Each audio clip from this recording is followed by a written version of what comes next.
White refuses to credit Caitlin Clark, especially in front of the team.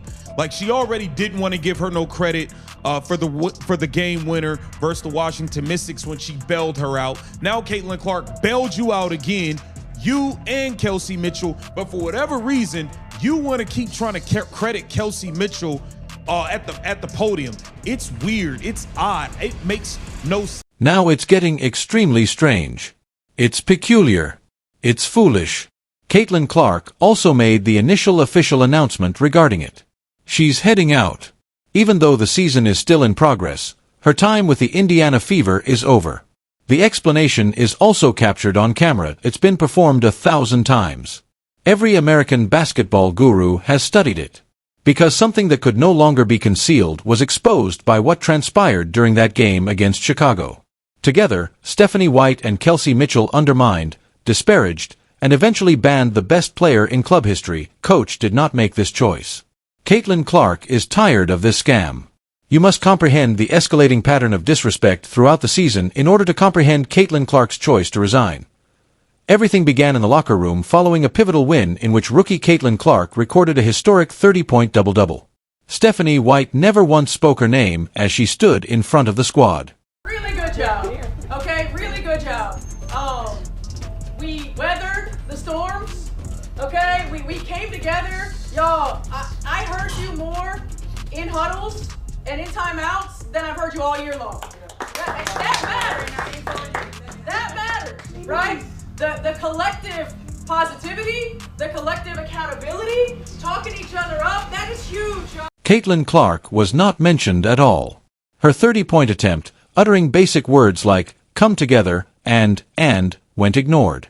That we came together going into overtime, coming together and finishing this game. Yes. All right, great job. That we grew today. Yeah. We grew today. I'm proud. Today we grew. The message is that we weren't saved by Caitlin Clark. We were not carried by our rookie superstar. Just general commendation for development and unity. However, the situation worsened. Music. Stephanie White found her voice when she approached the platform for the post-game press conference. She had a lot to say, but it was unrelated to Caitlin Clark. I think I said this when C was drafted here. It's like when you have the bookends, when you have a point guard, and you have a center, that are special. You can build a team around that, and certainly then you add in Kelsey, who had already been here, and she had a quiet 19. It was there. The formula and algorithm gave credit to everyone except Caitlin Clark. She mentioned having a center, a point guard, and bookends. That's Aaliyah Boston and Caitlin Clark. However, she glanced at Kelsey Mitchell. Kelsey Mitchell scored just 19. Stephanie White wanted to tell that tale. However, Kelsey Mitchell had nearly cost them the match. When Kelsey made a horrible layup attempt in the closing seconds, the Fever had a 5-point lead. It was a type of pointless, self-serving shot that left her leg and could have cost them everything. The new lead was 3. While chaos broke out, Stephanie White wanted to commend her for a calm 19. But when Caitlin Clark discovered that Stephanie White and Kelsey Mitchell had conspired against her in the final moments of that game, the true plot was revealed. Stephanie White came up with a play when the score was deadlocked in overtime and everything was on the line. The play's goal was to get the ball to Caitlin Clark. Throughout the season, pick and roll has shown to be an effective strategy.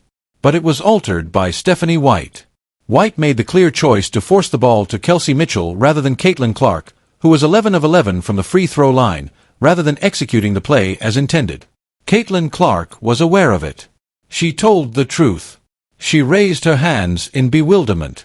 One item had been given to her, and another had been promised. She entered the game. The play is the same. The same play as before. I'm going to get 2 free throws when I exit this screen. I take it that we will leave this gym? Call a timeout, all right? At half, we get the ball. To Caitlin Clark, they told lies. After nearly costing them the game, Stephanie White then has to defend herself. To Caitlin Clark, they told lies. That's the crucial time. Everything broke at that point. Kelsey Mitchell caught the ball. The pass was dropped by Kelsey Mitchell. The resource was squandered. Extended overtime. There was anarchy. Everything became evident as the camera shifted to Caitlin Clark's face. She no longer trusted Stephanie White at all. She had every hope that this instructor would be able to assist her. Lynn Clark raised her hands. What on earth took place? The patch is dropped by Kelsey Mitchell. She is aware that they made a mistake. They attempt to look adorable. Why would you act in such way? Why would you act in such manner? Because a choice had been reached by Kelsey Mitchell and Stephanie White. A ruling stating that Caitlin Clark is not given credit. The last shot is not given to Caitlin Clark. Caitlin Clark is not the hero. No matter how badly she performed, how self-serving her choices were, or how close she was to losing the game, Kelsey Mitchell would always be a part of the story because she and Stephanie White had a basic understanding. Caitlin Clark would soon discover that she didn't need any of them if she continued to salvage the franchise, if she continued to be the only factor in wins, and if she continued to show figures that broke records. She would go too. As a result, even though it was absurd from a basketball standpoint, they intended to denigrate her, downplay her contribution, and elevate Kelsey Mitchell. Caitlin Clark monitored everything. She noticed the pattern. She was aware of the plot. Stephanie White scored 30 points and pulled down 7 rebounds, but she wouldn't even utter her name in the locker room. Stephanie White changed her mind at the podium and handed Kelsey Mitchell credit for a game, music, in which Kelsey made a horrible shot that almost cost them everything. Furthermore, simple basketball logic dictated that the player who is 11 of 11 from the free throw line should have the ball, but Stephanie White ran the ball to Kelsey Mitchell in the final minutes of overtime despite the fact that Caitlin Clark was clearly the better option. He no longer believes in Stephanie White's play calling. Observe him. She told her a falsehood. She entered the game. The play is the same. The same play as before. I'm going to get 2 free throws when I exit this screen. I take it that we will leave this gym? All right, set a timeout. At half, we get the ball. To Caitlin Clark, they told lies. That was the time. Caitlin Clark realized she was done at that point.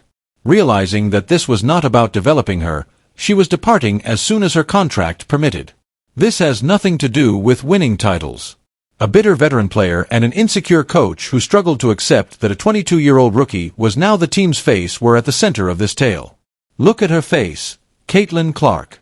She no longer has any hope. I have complete faith in Stephanie White. No, she replied. You are familiar with the play. Oh my God, this is unbelievable. Then things worsen. Take a look at the play they created. Remove it from the backboard. Come on. What the hell happened is beyond Caitlin Clark's comprehension. The next drama they created was even less logical. Throw it off the backboard in overtime, leaving Caitlin Clark perplexed and disinterested in the strategy. This was not a game of basketball. It was sabotage. This made the song much more annoying. What Stephanie White was attempting to promote was entirely at odds with the numbers music. Caitlin Clark had a double-double with 30 points. According to other reports, he pulled down 7 rebounds and scored 32 points. From the 11-point free throw line, she was 11. She received the highest score. She wrote the play. She allowed the fever to take hold.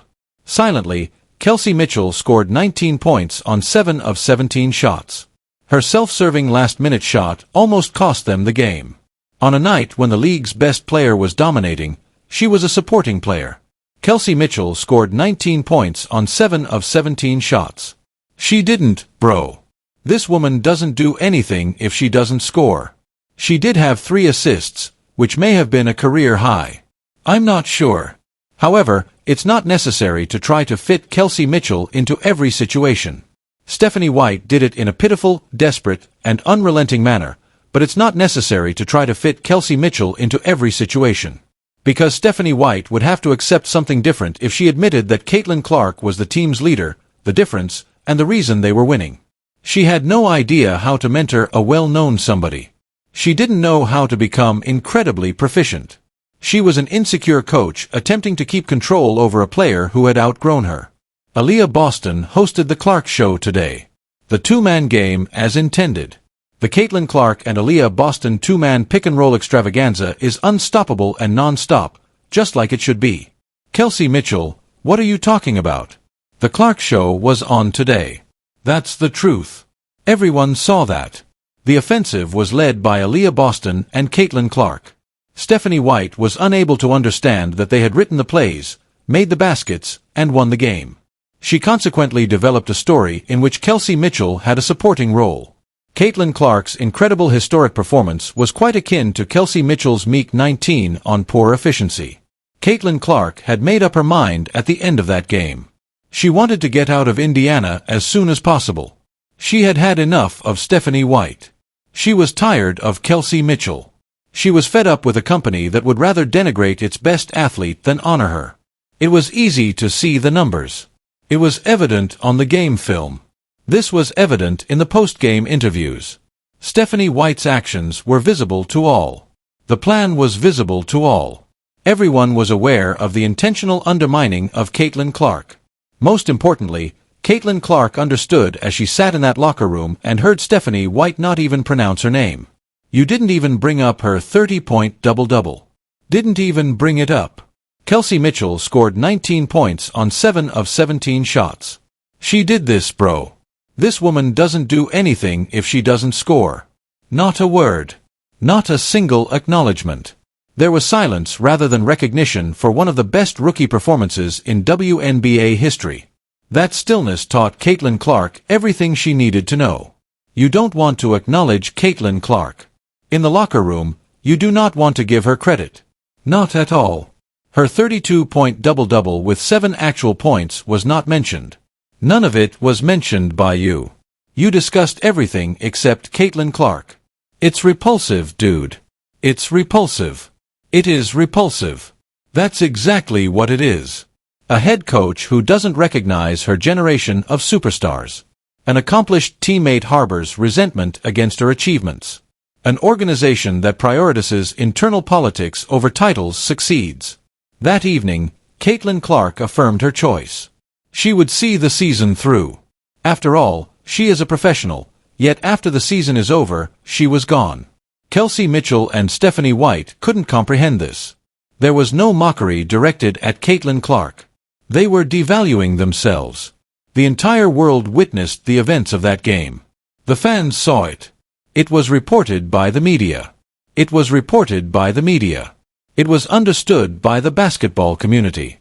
Both her head coach and a player regularly made fun of Caitlin Clark. And she took a decision rather than letting herself be disparaged. I'm heading out. Additionally, you wish to give Kelsey Mitchell credit.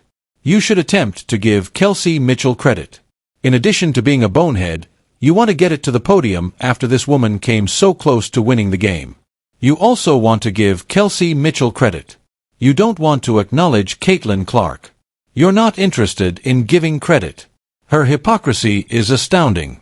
The disdain was clear. Caitlin Clark took the only choice a prominent person could make after seeing the plot's public documentation.